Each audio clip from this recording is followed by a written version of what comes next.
Hi, I'm Colleen McGee, welcoming you to another episode of Fort Riley, the podcast. Today, we bring you the story of the Navajo Code Talkers.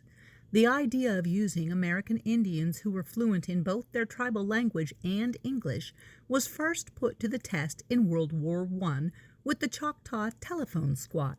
However, it wasn't until World War II that the U.S. military developed a specific policy to recruit and train American Indian speakers who became the Navajo Code Talkers. Chester Nez was one of the first 29 Navajo who built the code. Born in 1921, Chester enlisted in the Marines and helped draft the first code. Chester passed away in 2014, but his words and his service continue. My group that went in was called the First Original 29. We all thought that they was going to kind of treat us kind of mean, you know.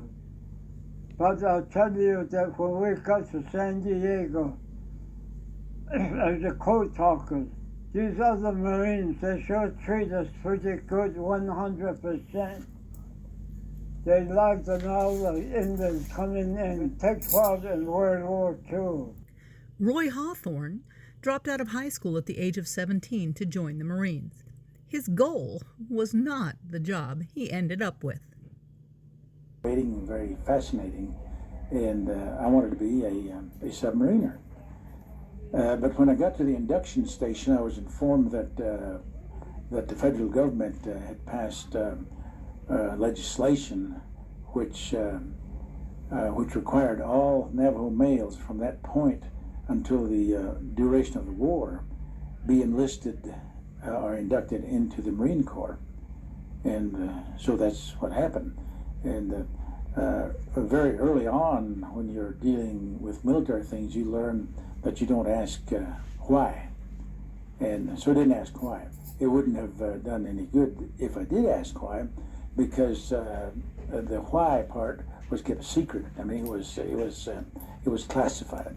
So I didn't ask why. They didn't tell me, and I never knew why until after boot camp, and I was assigned to Camp Pendleton in California, and the Navajo Communication School.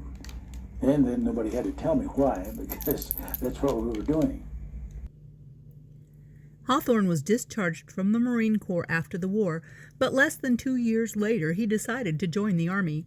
He became a paratrooper, earned the rank of staff sergeant, and fought in the Korean War.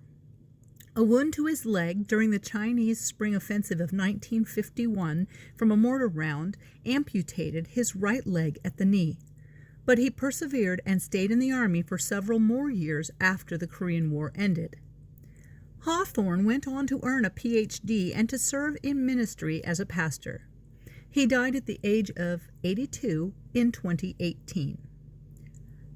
More than 400 qualified Navajo code talkers served during World War II, and only 4 are alive today.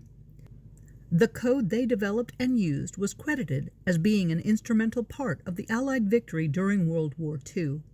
It was uncrackable by the enemy. This week, we honor their contribution to our nation's security.